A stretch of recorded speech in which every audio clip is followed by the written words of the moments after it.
ایک حدیث ہے جو اہل سنت کے پاس بھی ہے، شیعوں کے پاس بھی ہے۔ ایسی بہت ساری حدیثیں، میں صرف ایک حدیث آج پڑھ رہا ہوں۔ پوچھا گیا تھا اللہ کے رسول آخری زمانے میں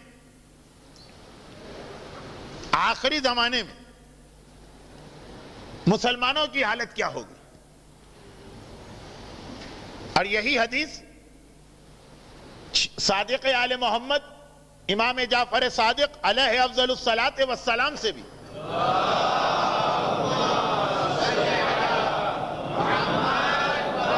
چھٹے امام سے بھی ہماری کتابوں میں آئی۔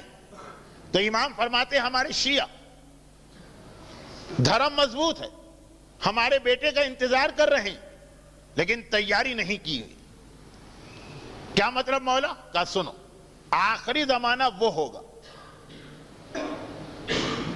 کہ جب ہمارے شیعہ، اور رسول اللہ نے کہا کہ میری امت 8 کام کرے گی۔ اچھا، ویسی بہت ساری حدیثیں، ایک میں 15 باتیں ہیں، وہ بعد میں آئے گی۔ ایک میں تقریباً 100 باتیں ہیں، اگر وقت ملا تو وہ آخری مجلسوں میں آئے گا۔ ابھی تو پہلی مجلس اس ٹاپک پر 8 باتیں۔ پہلی 4 باتوں کا تعلق فقہ میں، شریعت کے مسائل میں مومنین کرام کا انٹرفیئر۔ دیکھیے، شریعت کے مسائل میں صرف مرجع کو اختیار ہے یا مجتہد کو حق ہے فتویٰ دینے کا۔ ہماری قوم کا ہر بچہ، بڑا، مرد، عورت، جاہل، عالم، ہر آدمی جیسا دل چاہتا ہے شریعت کا مسئلہ بتانے لگتا ہے۔ 8 باتوں میں سے 4 کا تعلق تو ہماری اسی خرابی سے،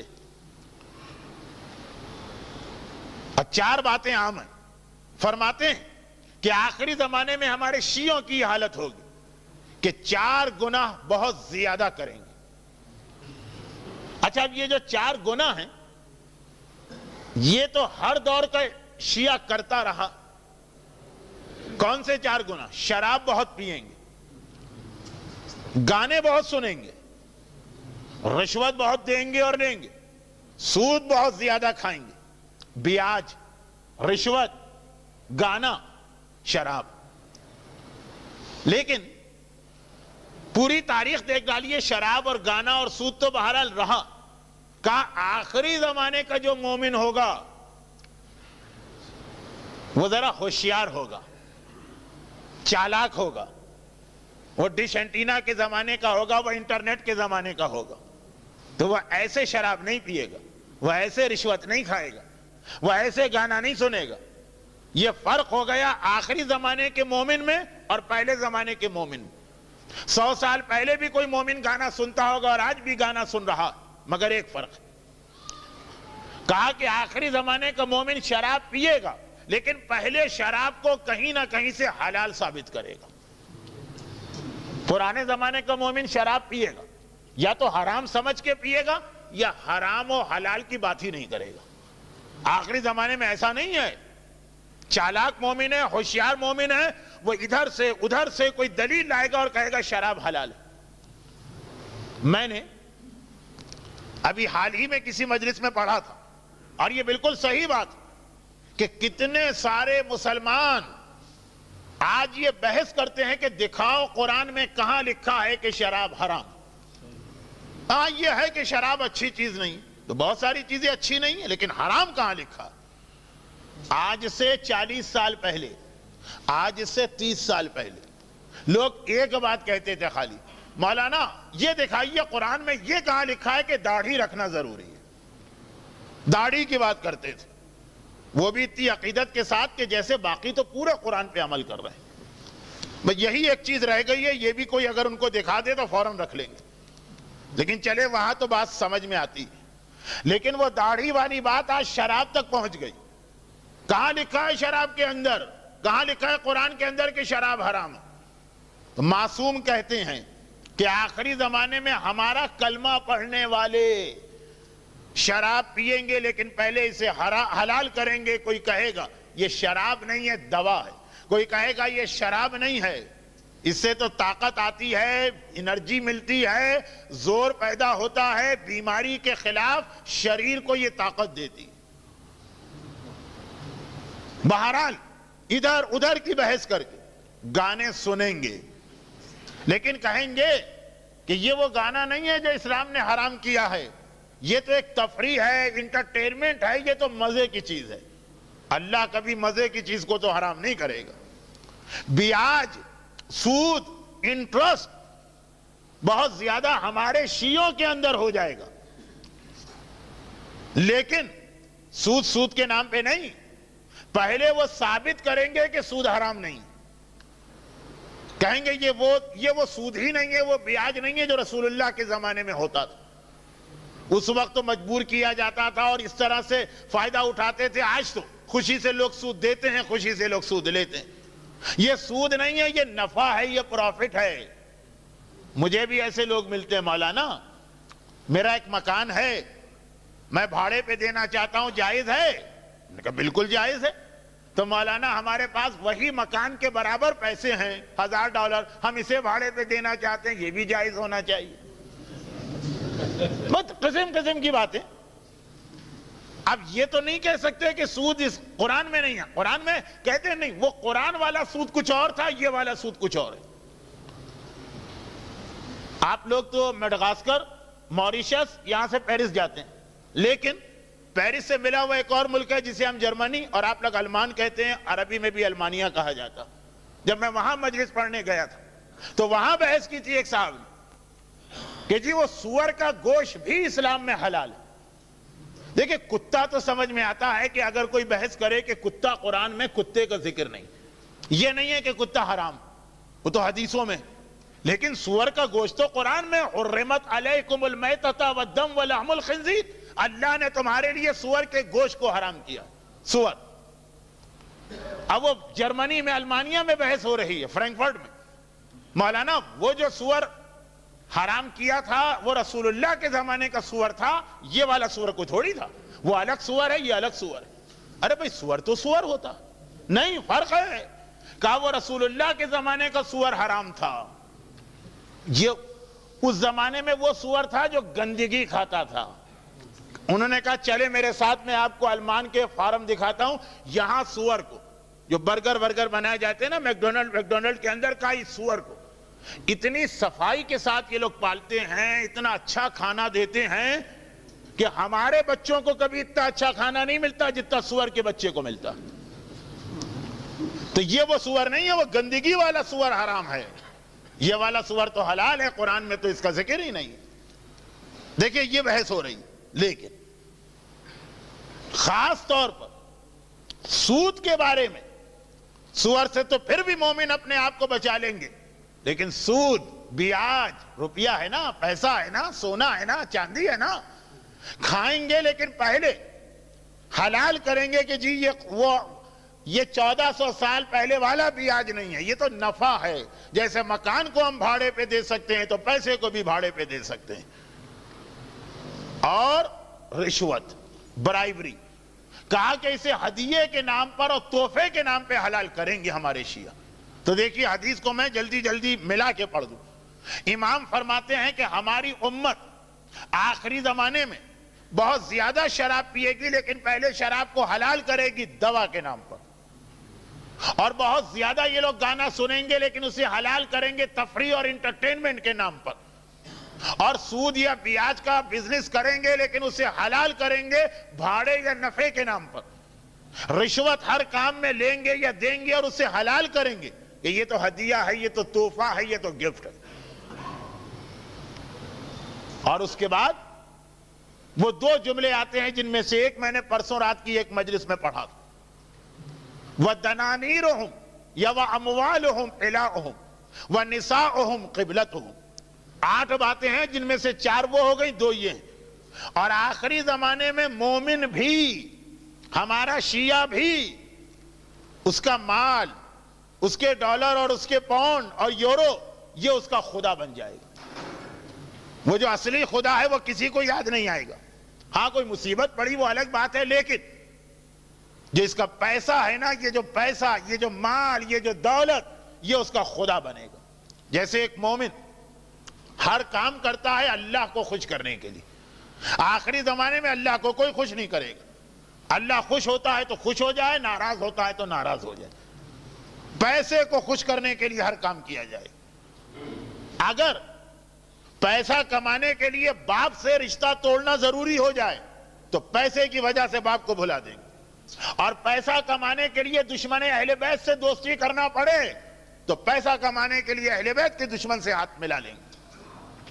دیکھیے, اب کوئی بھی حدیث ہو وہ سب کے بارے میں تو نہیں ہوتی ہے نا, 100 کے 100 تو ایسے نہیں, لیکن کافی لوگ ایسے ہو جائیں گے کہ ان کا خدا, ان کا الہ, ان کا اللہ, ان کا پیسہ ہوگا.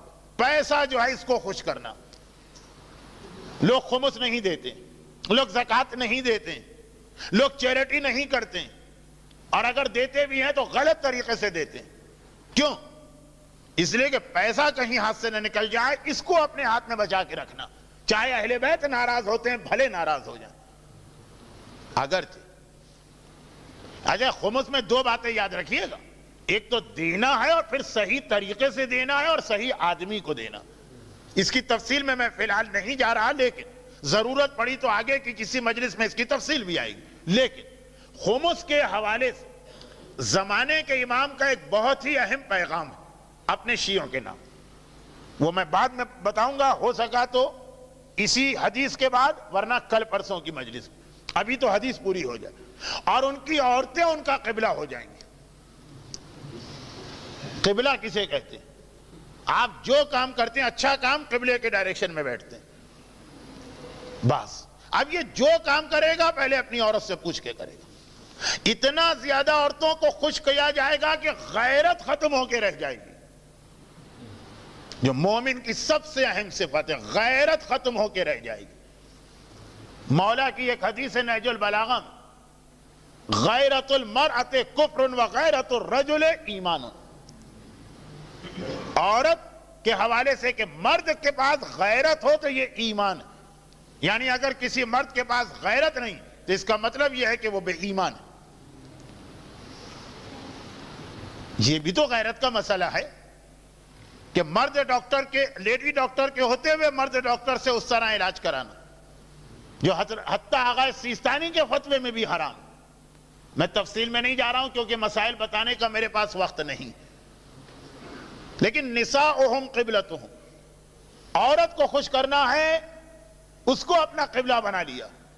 وہ کہتی ہے مجھے بے پردہ گھر سے نکلنا ہے, شوہر راضی. وہ کہتی ہے مجھے سوئمنگ پول میں جانا ہے, شوہر راضی. وہ کہتی ہے مجھے فلاں جگہ تعلیم حاصل کرنا ہے, شوہر راضی. یہ ساری وہ باتیں کہہ رہا ہوں اگر حرام ہوں.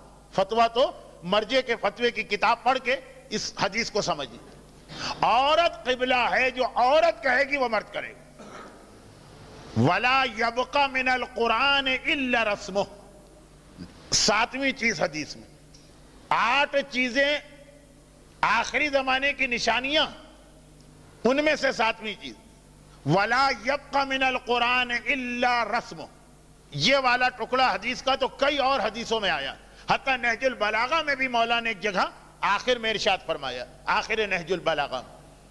اور گھروں میں قرآن ہوگا تو کوئی مومن کا گھر قرآن کے بغیر نہیں, لیکن خالی لکھا ہوا قرآن ہے. قرآن کیا خالی کاغذ پر لکھنے کا نام ہے؟ ارے ہر مومن کی ساری زندگی قرآن ہونا چاہیے. قرآن کسے کہتے ہیں؟ ایک قرآن گھر میں ہے جو چھاپا والا, اور ایک موبائل قرآن ہے جو ہر مومن ہوتا ہے. اگر کافر, وہ کیوں پڑھے گا چھاپے والا قرآن؟ وہ آپ کو دیکھے گا, جیسے آپ ہوں گے ویسا وہ قرآن کو سمجھے گا. یہ جملہ پوری ایک تقریر چاہتا ہے, لیکن میں اپنے ٹاپک سے نہیں ہٹنا چاہتا ہوں, اس لیے باقی باتیں چھوڑ دیتا ہوں. وَلَا يَبْقَ مِنَ الْقُرْآنِ, اور قرآن صرف چھاپے پہ لکھا ہوا رہے گا. کسی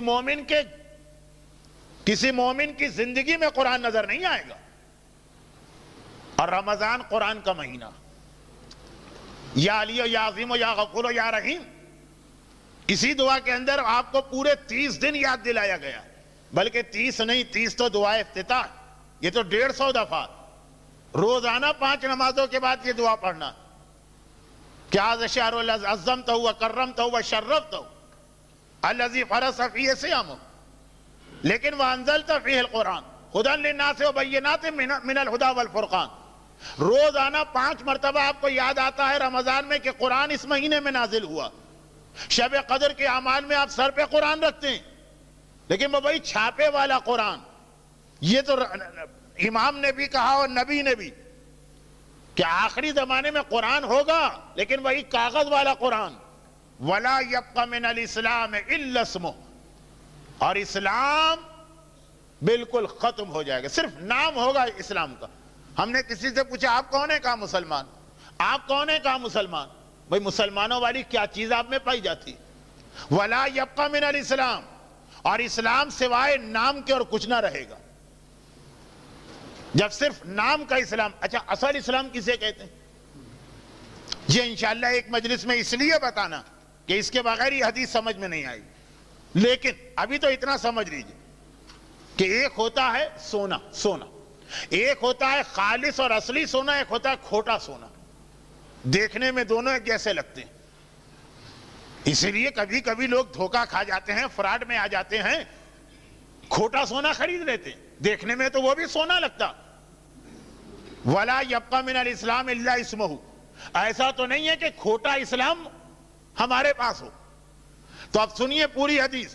فرماتے ہیں آخری زمانے میں ہمارے شیعہ شراب پیئیں گے دوا کے نام پہ حلال کر کے، گانا سنیں گے تفریح اور انٹرٹینمنٹ کے نام پہ حلال کر کے، بیاج کھائیں گے نفع اور بھاڑے کے نام پر، رشوت لیں گے اور دیں گے ہدیہ تحفہ اور گفٹ کے نام پر.